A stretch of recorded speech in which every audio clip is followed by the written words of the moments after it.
All right, we're back. Good to see everyone on another Thursday. It was so great to see everyone watch my video last week and submit Flipgrid responses or emails. I hope you were able to see my replies. I found out that if you go to my.flipgrid.com, you should be able to see any grids that you've posted to and any replies or feedback that you've gotten. So if you sent me something, I responded to it.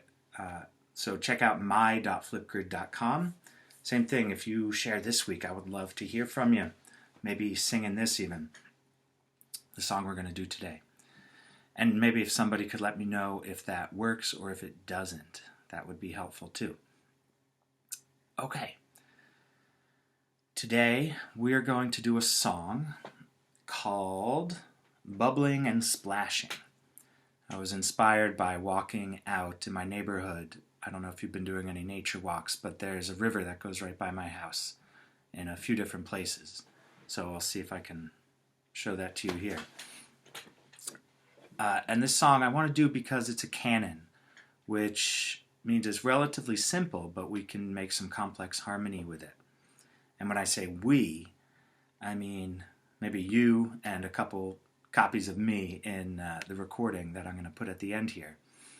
But if you can submit yourself singing this along to the track, to the recording, I can try to put it together and make harmony with as many people who submit. So that's going to be our project this week.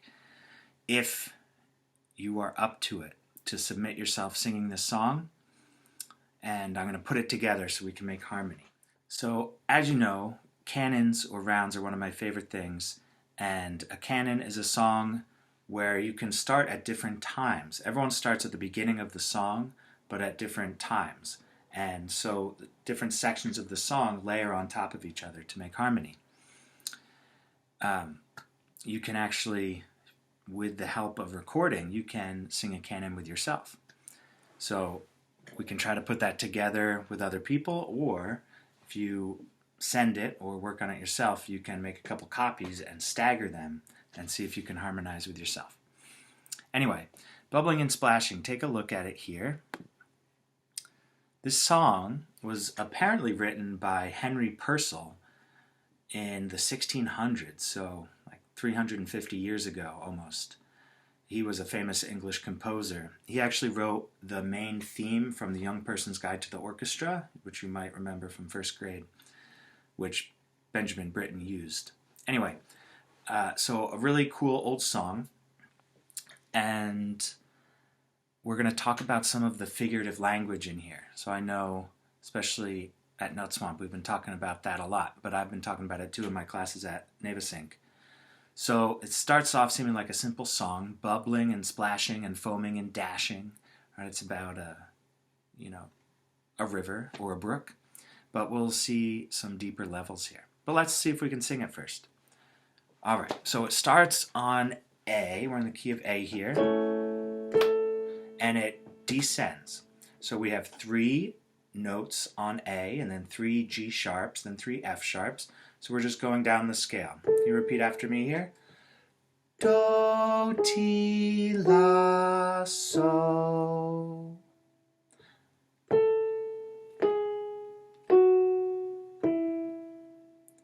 And then from so, we continue on. So, fa, mi. So we go all the way from do down to mi, going down the scale in stepwise motion and repeating. And we're in a meter of 3 here. So 1, 2, 3, 1, 2, 3, 1, 2, 3, 1. But if you look at that 4th measure, dashing with, you'll see the dotted quarter note. So some of us have talked about that, some haven't. What the dot does is extend the note, makes it longer by half. So it's 1.5 beats, and then it's followed by an 8th note all by itself. Right? It has the flag hanging down instead of a beam connecting to another one. So when you make the first note longer, you have to make something else shorter. So very important, anytime you see one of the dotted notes here, make sure you hold that note out, stretch it out. Because besides that, everything is just a quarter note and a couple of half notes there, And the last note's a dotted half note, which would be how many beats? 2 plus the dot adds half of that, which is 3. Okay, so that rhythm there, the fourth measure, goes like this. 1, 2, 3. Dashing with. Right, dash is long. See how many times you can find that in this song. Oh, I don't know if I'll be able to fit the whole song on the page, but if you look through, we have 1, 2, 3, 8 times in the whole song, so it's an important rhythm. Always on the first beat, that's stretched out. All right, let's see if we can read the song here, just say the words in rhythm, okay? And then we'll get back to the pitches. Ready, go.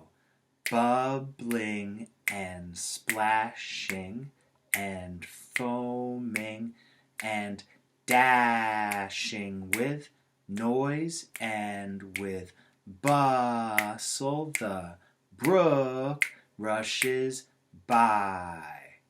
Let's just do that first part there. Okay, now we'll add the pitches in. We did the first line. It descends down, continues. We get to the D here, down to the C sharp, B, A, which is our low do. And then the last phrase. So, fa, so, do. Brook rushes by. There's a dog in my front yard. My dog's barking at him.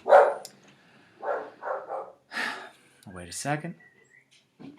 All right, so the whole first 2 lines here, which is the first section, goes like this. Ready, go. Bubbling and splashing and foaming and dashing with noise and with bustle, the brook rushes by. You'll notice that measure doesn't have an end bar line because the second section begins with a pickup note, but silent. Okay, so that's first section is talking about the brook. Now let's look at the second section. But silent and slow does the deep river flow on the smooth glassy surface, reflecting the sky. Okay, so it's contrasting the river, silent, slow, deep, smooth, glassy surface. Okay, we'll get back to the words, but let's look at the pitches here. Starts down on low do, up to mi. Sing this. Do, do, do, mi, mi, mi. Continuing up. Fa, fa, fa, so, mi, mi. Fa, fa, fa, so, mi, mi. Back up to do, and we sort of continue up and down in stepwise motion. Do, ti, do, re, do, re. Then our dotted note. Mi, fa, re, mi. So we cadence always on do or so or mi or low do. Or in this case, way up at high mi. And we dance around it. Mi, fa, re, mi. Mi, fa, re, mi, flecting the sky.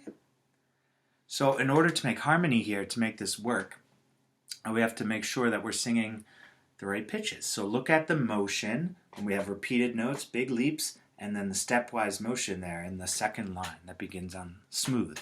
So the whole second section, but silent, goes like this. I'll give you 2 beats and we'll come in because of that pickup note, but silent. Ready, go. But silent and slow does the deep river flow on the smooth glassy surface, reflecting the sky. I'm going to let that note come out nice and light. Let it float out through the top of your head. Use your head voice. Don't force it out with your chest voice. Third phrase, compares and contrasts those two first together, the one about the brook and the one about the river. And musically starts back up where we finished there on me. We repeat and then we come back down. Why don't I sing a phrase you repeat after me? The shallow pretense babbles on without sense.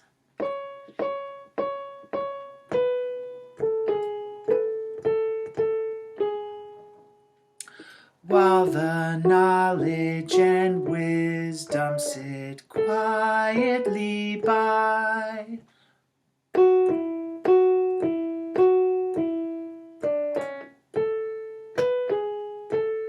So a big leap there from me, do, sit, qui, me, do. And then we dance around that do again. Do, re, ti, do, quietly by. Sing the whole third section here. 2 beats again. Ready, go. The shallow pretense babbles on without sense, while the knowledge and wisdom sit quietly by. Quietly by.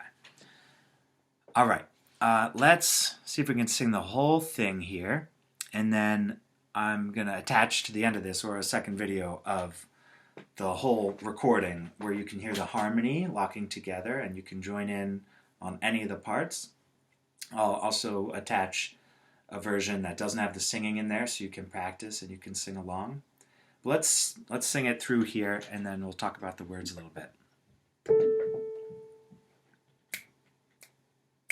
Ready.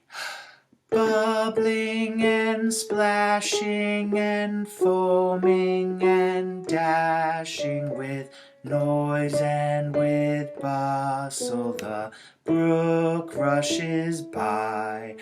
But silent and slow does the deep river flow on the smooth glassy surface, reflecting the sky.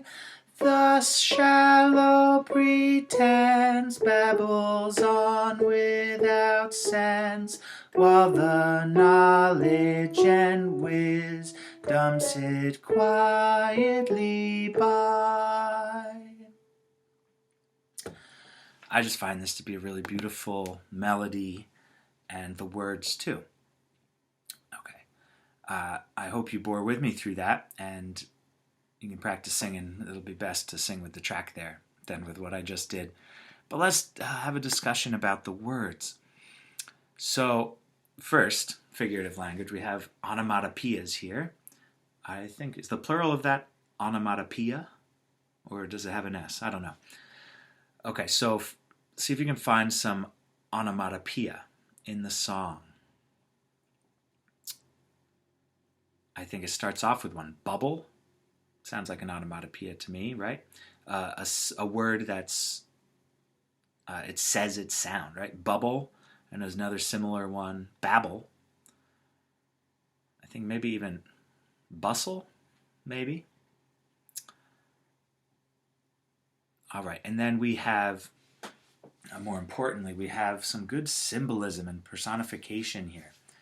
So the brook symbolizes, with its splashing and foaming and dashing, sort of symbolizes, if we see the third section, it tells us that it's babbling, right? The babbling brook. It doesn't make any sense, right? It's shallow pretense. So shallow, right? If the brook itself is shallow, but also what it's saying, right? Something that isn't very wise is shallow. You could call a person shallow if they just care about things that are skin deep or superficial things, right? But you can call someone deep if they care about really getting to know somebody or learning a lot more about something. So pretense comes from the same word as pretend. So thus, shallow pretense babbles on without sense. That's the brook. While true knowledge and wisdom sit quietly by. So in this song, the river represents the true knowledge and wisdom, right? It's big. Rivers have been there for a very long time, and they, as the song says, it's silent and slow, and it's smooth and glassy, and it reflects the sky. Maybe think about what you think that line means, reflecting the sky. If the river is supposed to be wise. Okay, and the last thing is the personification. So babbling is already personifying the river. Right? Babbling, we say that a lot, the babbling brook. We say a person babbles when they talk and talk, like I do a lot of the time, right? Without saying much, babbling on without sense. And the river, it sits quietly by. That's kind of a funny thing to say. Rivers don't sit, people sit. But maybe you've known this type of situation where someone who doesn't really know what they're talking about, they're the ones who are talking and talking and talking, while the people who really actually do know, they're the ones who sit quietly by. So I think that's something to think about. So maybe when we know what we're talking about or what the topic is, maybe we should speak up. And maybe when we don't really know what we're talking about, we should listen more than we talk. Or maybe the lesson is don't listen to the person who's just talking the most, because as even Henry Purcell knew in the 1600s, the person who's talking the most isn't always the person who knows the most. All right. I said all right. I wanted to not say all right as much in this video. Good to see everybody again. Check out the recording to sing along and practice this song. And submit on Flipgrid if you can record yourself singing it. I'll try to turn it into some canons, make some harmony, or maybe even if I get one person, I'll turn yours into a canon with yourself. And for some extra listening, check out the Three Little Birds song. That's down below, a little bit of reggae. It's a good song to make you feel a little bit better. And I'll follow up this week in your choice board with some more reggae music. So have a great week, everyone.